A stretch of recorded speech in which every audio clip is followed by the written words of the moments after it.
Hai, apa kabar semuanya? Semoga kabar Anda baik-baik saja.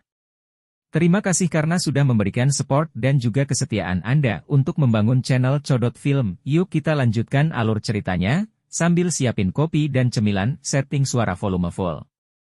Gasken. Ini tidak akan berhasil. Saya perlu menemukan batu menyerang ilahi untuk perlindungan. Dia merasa bahwa tubuhnya saat ini sedang mengalami transformasi. Dia harus menemukan tempat yang damai. Hujan besar turun ke bawah, menutupi dunia dengan hujan. Kemudian, Si Hao pindah. Tanah gunung di bawahnya hitam hangus, banyak puncak gunung runtuh, namun hujan lebat bahkan tidak bisa menghilangkan asapnya. Busur listrik masih berkedip-kedip. Ketika dia melewati kesengsaraan, itu sangat jauh dari tanah, namun area pegunungan yang begitu luas dihancurkan. Orang bisa membayangkan betapa menakutkannya itu. Astaga, kamu masih hidup. Batu serangan ilahi terbang dari kejauhan, mengucapkan kalimat semacam ini segera setelah mereka bertemu, membuat Si Hao sangat marah sehingga dia segera ingin menghajarnya.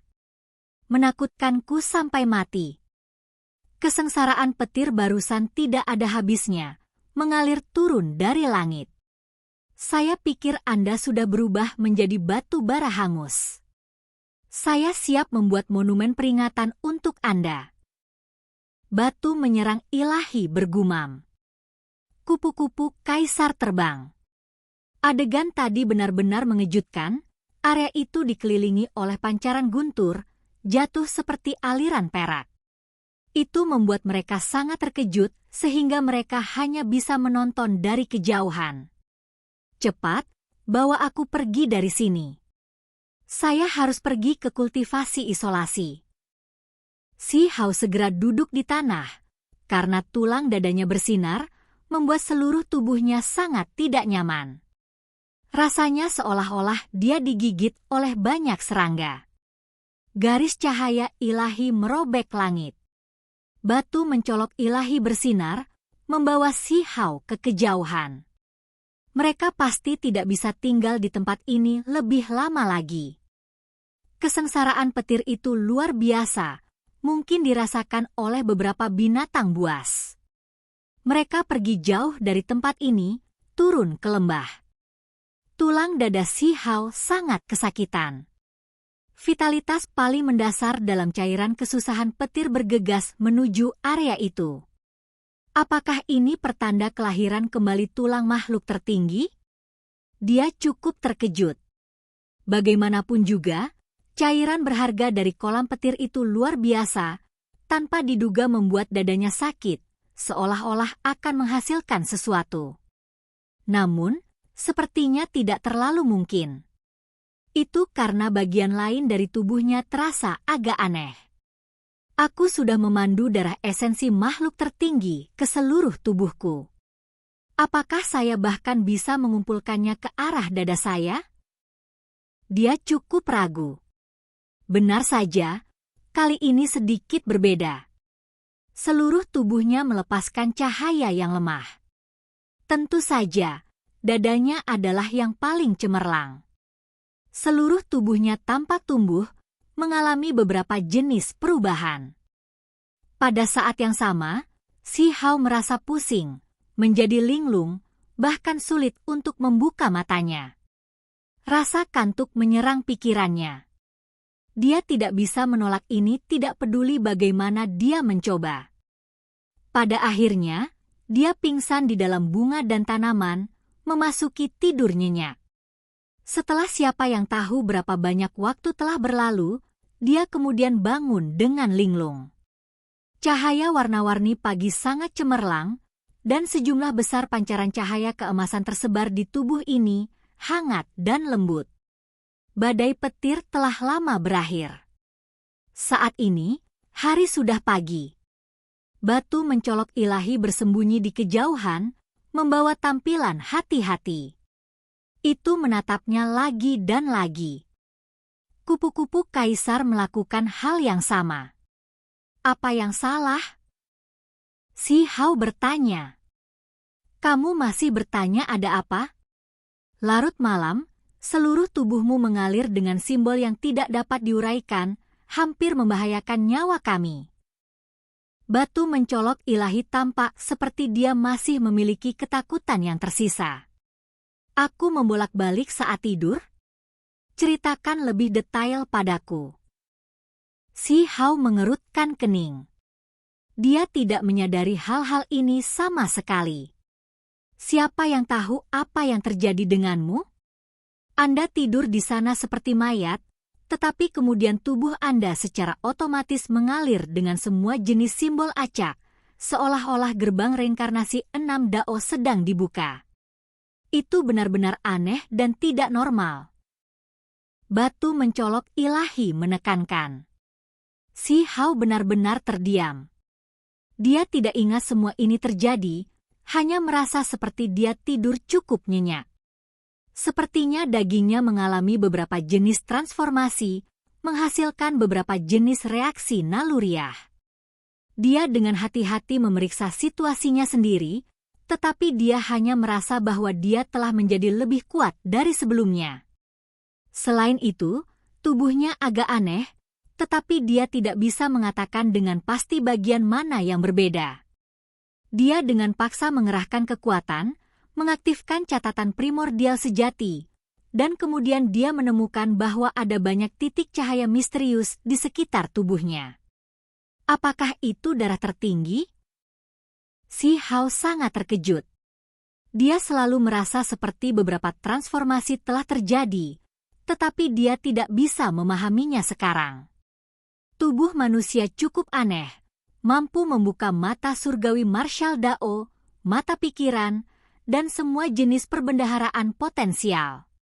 Si Hao merasa bahwa transformasinya sendiri mirip dengan salah satu perbendaharaan yang dibuka. Dia tidak tahu persis apa yang terjadi. Itu harus terkait dengan tulang dan darah makhluk tertinggi. Aku tidak akan mengkhawatirkannya untuk saat ini. Hathaway, sepertinya ada transformasi yang bagus. Si Hao mengenakan satu set pakaian, dan kemudian dia membawa batu pukulan ilahi bersamanya keluar dari lembah. Selama periode ini, dia mengeluarkan cairan kesengsaraan petir untuk memberi makan kaisar kupu-kupu. Batu itu sangat cemburu sehingga benar-benar ingin menghasilkan tubuh daging untuk melahap beberapa suap. Si Hao dengan hati-hati merenungkan apa yang telah terjadi. Kali ini, kesengsaraan berhasil dilewati, benar-benar membuatnya jauh lebih kuat, tidak seperti sebelumnya. Dia sekarang berdiri di puncak yang belum pernah dia capai sebelumnya. Sekarang, dia merasa bisa sedikit bersantai. Dia hanya harus menunggu pertempuran besar di 3.000 provinsi dimulai, menggunakan pertempuran untuk menguji pencapaiannya. Yang disebut Raja 6 Mahkota sedang mencariku? Si Hao mengungkapkan tatapan aneh. Makhluk tertinggi muda yang sangat kuat yang telah dicatat dalam buku-buku kuno ini muncul lagi, dan dia secara tak terduga mencarinya. Pakaiannya putih seperti salju. 6 mahkota Raja Ning Chuan luar biasa. Dia berbeda dari orang lain sejak lahir, membawa diagram surgawi di punggungnya, dahinya membawa pola naga. Malam itu, ketika dia keluar dari rahim ibunya, cahaya ilahi bersinar dengan gemilang, langit dan bumi seterang siang hari. Beberapa bahkan mengatakan bahwa dia mungkin reinkarnasi dari individu terlarang yang tak tertandingi. Namun, tidak pernah ada contoh reinkarnasi yang sebenarnya, jadi ini hanya pepatah.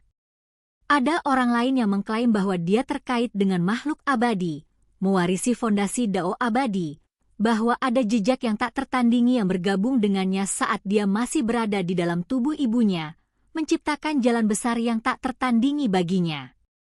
Aku datang untuk keturunan orang berdosa yang dahinya memancarkan cahaya suci, karakter, dosa, yang menyebarkan awan. Dao besar harus dilindungi, tidak bisa dihujat. Inilah yang dia katakan ketika dia tiba di Provinsi Xin. Ketika Si Hao mengetahui hal ini, dia melihat ke arah langit yang jauh. Pada saat itu, dia sepertinya telah mengintip keluar angkasa, melihat musuh besar berpakaian putih yang memenuhi langit dan bumi, energi darah memenuhi langit. Great Dao bergemuruh, tangisan drakonik menembus 9 langit, menunggu di kejauhan. Membual tanpa malu. Si Hao berkata dengan dingin. Tidak peduli siapa orang ini, betapa luar biasanya dia, Si Hao tidak takut padanya. Begitu mereka memasuki Immortal Ancient, mereka akan bertarung dengan tegas sampai akhir. 6 Raja Mahkota Ning Chuan sudah pergi. Provinsi Xin sangat besar, jadi tidak mungkin dia akan tinggal di wilayah itu untuk waktu yang lama. Selain itu, ada desas-desus yang beredar bahwa ada orang aneh lain dari era kuno muncul yang ingin melihat Ning Chuan. Kota Api Li. Hati Si Hao sedikit tergerak. Ini adalah informasi yang dia dapatkan secara tak terduga ketika dia kembali ke ibu kota negara api dan dengan hati-hati bertanya-tanya. Ayah dan anak perempuan yang berasal dari alam bawah mungkin berada di kota Api Li. Informasinya tidak jelas, tetapi memiliki jejak untuk diikuti tidaklah buruk. Si Hao segera berangkat. Dia ingin mengunjungi Kaisar Api dan Huo Ling Er. Keduanya telah memperlakukannya dengan baik sebelumnya. Mereka sebelumnya telah memberikan bantuan, dan mereka juga mengizinkannya berkultivasi di tanah leluhur klan Api. Kaisar Api bahkan secara pribadi memberinya nasihat. Pertempuran besar akan segera dimulai, jadi Si Hao berharap bisa bertemu Huo Ling Er sebelum memasuki Immortal Ancient. Kalau tidak, siapa yang tahu berapa tahun lagi sebelum dia memiliki kesempatan untuk melakukannya? Levi City dikelilingi oleh banyak flame mulberry trees. Pohon-pohon kuno berusia beberapa ribu tahun bahkan lebih berdenyut-denyut dengan nyala api. Panas yang mereka keluarkan sangat besar. Klan Api didirikan di atas api, sebuah sekte yang didirikan melalui api. Mereka secara alami dekat dengan api, dan dengan demikian, tempat tinggal mereka dekat dengan tempat ini dengan banyak pohon-pohon ini. Si Hao berjalan mendekat, tiba di perbatasan hamparan besar pohon mulberry api. Ada orang yang bekerja di sini, memetik daun murbei untuk memberi makan ulat sutra api. Dari waktu ke waktu, nyala api besar akan melonjak. Di dalam hutan, suhunya tidak rendah. Ulat sutra api bergerak di sepanjang daun, memakan daun murbei, semuanya bersinar dengan cahaya warna-warni merah. Simbol berputar-putar di sekitar mereka. Sutra yang dihasilkan makhluk-makhluk ini sangat tangguh, seringkali disuling menjadi pakaian yang berharga. Itu adalah jenis serangga yang menakjubkan, dan mereka memiliki kekuatan bertarung yang tidak lemah. Beberapa wanita muda sedang memetik daun murbei untuk memberi makan ulat sutra api. Ketika dia berbalik tanpa memperhatikan, Si Hao melihat sosok yang sedang memetik daun. Tubuhnya segera menjadi kaku, tampak linglung. Sosok itu berbalik, keranjang bambu di punggungnya, isinya berkembang dengan warna-warni kirmizi cemerlang, penuh dengan daun murbei api. Dia mengenakan pakaian rami kasar, tetapi kulitnya putih seperti salju. Dia sangat cantik. Huo Ling Er. Tanpa kesulitan yang tak terhitung, atau kecelakaan apapun setelah jatuh ke dalam kemalangan, cukup tenang dan alami, mereka bertemu satu sama lain. Namun, Si Hao merasa hati sanubarinya ditarik. Emosi aneh melonjak dalam dirinya. Huo Ling Er tinggi dan ramping, matanya jernih, cantik alami. Ada keringat di wajahnya.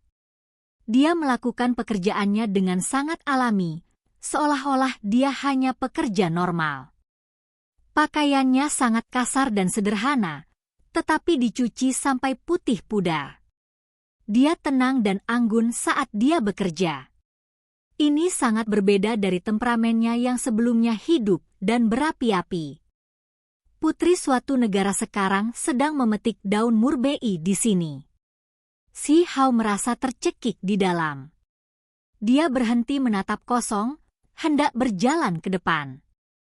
Pada saat ini, Huo Ling'er berbalik dengan keranjang bambu di punggungnya, menuju ke arah tertentu. Si Hao tidak mengatakan apa-apa. Setelah menonton sejenak dari kejauhan, dia mengikuti. Ada rumah rumput, dan di belakangnya ada hutan pohon mulberry api di depan hutan bambu. Itu sangat tenang dan juga agak alami. Ada beberapa tunggul pohon, kursi alami. Itu terlalu sederhana, sampai-sampai bisa disebut dilanda kemiskinan. Dia sebelumnya tinggal di istana berhiaskan berlian, namun sekarang semua itu menjadi asap. Huo Ling'er menurunkan keranjang bambu, dan sambil membawa tong, dia tiba di tepi sungai yang tidak terlalu jauh untuk mencuci pakaian.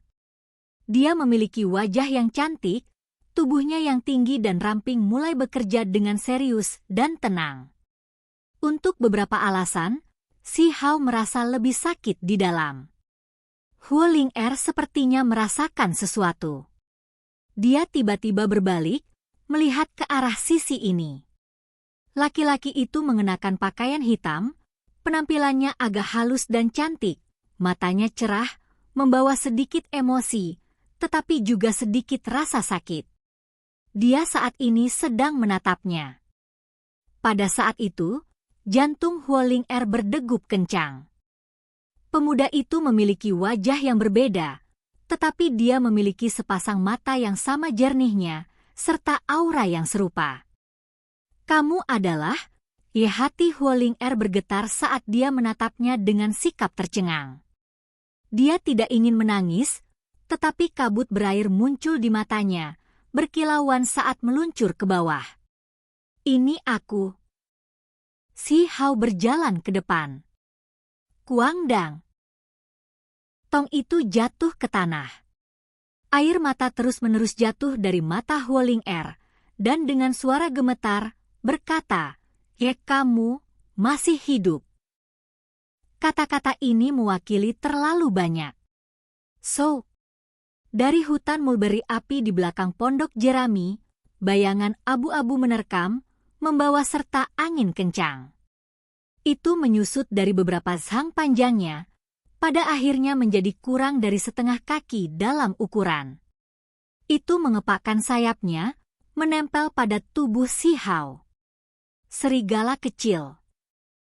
Serigala kecil abu-abu ini adalah keturunan dewa serigala Si Hao yang diperoleh dari Hundred Shattering Mountains, tetapi kemudian diberikan kepada Huo Ling'er untuk dibesarkan. Setelah bertahun-tahun, hidungnya yang tajam masih segera mengenali aura yang sudah dikenalnya. Si Hao membawa serigala kecil itu sambil berjalan ke sisi sungai dengan langkah besar, menuju ke Huo Ling'er. "Saya tahu bahwa Anda pasti akan hidup." Huo Ling'er membawa senyum di wajahnya, tetapi air mata terus jatuh, meluncur di pipinya. Ada kecantikan alami sejati pada penampilannya. 7 dewa muncul di alam bawah, berita ini menyebar ke banyak sekte besar, dan beberapa orang dari alam yang lebih tinggi tahu. Huo Ling'er turun dari alam bawah, jadi bagaimana mungkin dia tidak memperhatikan ini? Saat itu, dia mendengar bahwa Si Hao menghadapi 7 dewa, tetapi akhirnya jatuh. Dia menjadi sedih, tidak dapat menerima ini. Pada akhirnya, dia mendengar bahwa seorang pemuda bernama Qin Hao muncul, adik laki-laki Si Hao. Ini membuatnya merasakan gelombang emosi, mengingat kembali teman-teman lama. Air mata ditumpahkan sekali lagi. Serigala kecil itu berubah sedikit lebih besar, melompat ke tanah, menggunakan mulutnya untuk menarik celana Si Hao, mengikutinya. Ada gundukan di belakang Fire Mulberry Forest. Tidak ada batu nisan, tidak ada peti mati, hanya pakaian perang seorang pemuda. Hati sanubari Si Hao tertarik. Dia berbalik untuk melihat Huo Ling'er. Wajahnya tertutup noda air mata. Saya mendengar berita itu, tidak percaya, tetapi juga tidak bisa menerimanya. Ini adalah kuburan yang dibuat untuk Si Hao, tidak terlalu jauh dari pondok jerami. Si Hao merasa matanya menjadi perih. Dia menatapnya, tidak mengatakan apa-apa untuk waktu yang lama. Kami khawatir setengah mati. Ling'er sering merasa tertekan, menangis. Serigala kecil itu berbicara. Itu adalah keturunan dewa serigala, jadi itu secara alami tidak biasa. Hati Si Hao sangat terguncang. Meskipun tidak banyak waktu berlalu sejak dia tiba di alam yang lebih tinggi, dia mengalami banyak hal, selalu tergantung di antara batas hidup dan mati.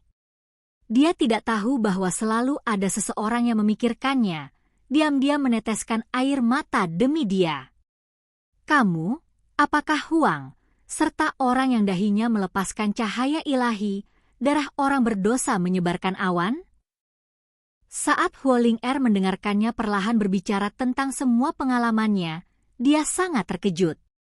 Si Hao membantunya menyeka air mata dari wajahnya. Dia mengangguk, menceritakan semuanya. Suara bel yang panjang dan berlarut-larut terdengar di udara, menyebar ke seluruh bumi. Pada saat ini, tidak peduli seberapa jauh mereka, semua pembudidaya bisa mendengarnya. Si Hao tiba-tiba mengangkat kepalanya. Dia tahu bahwa 100 sungai menyatu ke laut, pertempuran besar 3.000 provinsi akan segera dimulai. Saat ini akhirnya tiba. Kau, pergi seperti ini, terlalu berbahaya. 6 Raja Mahkota, pewaris istana abadi dan lainnya, mereka semua sangat kejam. Saat dia mendengar bel berbunyi, Huo Ling'er tahu bahwa bentrokan paling hebat dan brilian di dunia ini akan segera dimulai.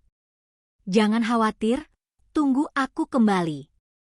Terlepas dari apakah itu 6 Raja Mahkota, pewaris istana abadi, atau individu tangguh lainnya, jika mereka memprovokasi saya akan membantai mereka semua, kata Si Hao. Itu seperti di masa lalu. Seperti saat mereka bertemu secara kebetulan di 100 Shattering Mountains, dia masih sama percaya diri. Oke guys, jangan lupa like, comment, share, and subscribe di channel Codot Film. See you next video, peace out and bye-bye.